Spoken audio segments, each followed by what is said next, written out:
প্রিয় শিক্ষার্থী বন্ধুরা, ভিডিও টিউটোরিয়ালের এই পর্বে তোমাদের স্বাগত জানাচ্ছি। আমরা আজকে ক্যাপিটালাইজেশন এন্ড পাংচুয়েশন এর চতুর্থ পার্ট নিয়ে আলোচনা করব।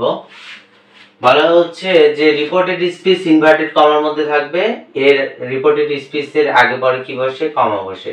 তাহলে রিপোর্টেড স্পিচটা ইনভার্টেড কমার মধ্যে থাকবে, এর আগে এবং পরে কি বসবে?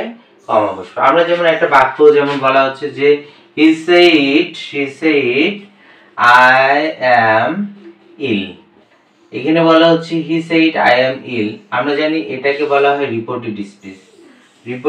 এটাকে বলা হয় রিপোর্টেড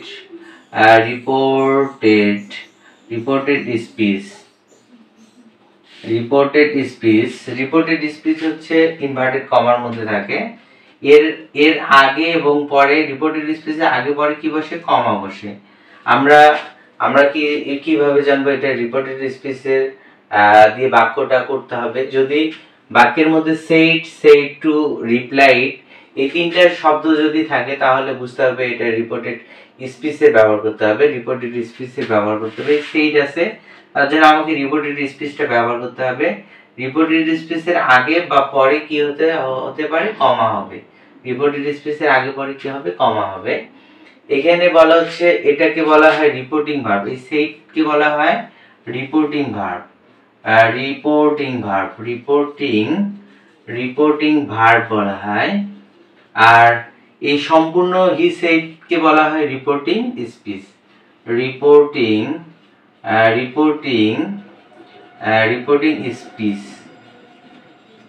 এখানে বলা হচ্ছে তাহলে রিপোর্টেড স্পিচের আগে পরে কি হবে? কমা বসবে। রিপোর্টেড স্পিচ মানে হচ্ছে said to replied বাক্যের মধ্যে থাকলে বুঝতে হবে যে আমাকে রিপোর্টেড স্পিচে ব্যবহার করতে হবে।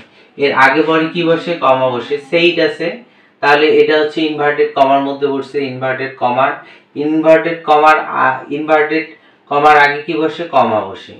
তারপর বলা হচ্ছে ইনভার্টেড কমাটা এটা বাক্যের প্রথমে আছে, ইনভার্টেড কমার পরে বসে, না হলে ইনভার্টেড কমার আগে বসে। এখানে আগে বসছে, এটা ইনভার্টেড কমার পরে বসছে হচ্ছে কমাটা। তারপরে অ্যাপোজিটিভ এর আগে পরে কি বসে? অ্যাপোজিটিভ মানে হচ্ছে কোনো ব্যক্তি বা বস্তু সম্পর্কে যখন ব্যাখ্যা করা বোঝায় তখন তাকে বলা হয় অ্যাপোজিটিভ।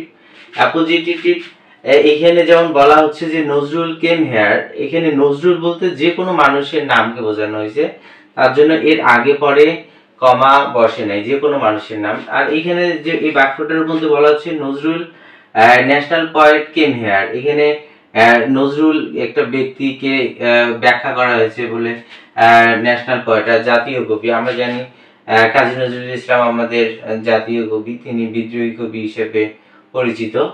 তার জন্য এখানে আমাদের জাতীয় কবির কথা বলা হচ্ছে, তার জন্য এই ন্যাশনাল পয়েট হচ্ছে অ্যাপোজিটিভের আগেও বসে কমা, অ্যাপোজিটিভের পরেও বসে কমা। তাহলে আজ এ পর্যন্ত, দেখা হবে পরের টিউটোরিয়ালে।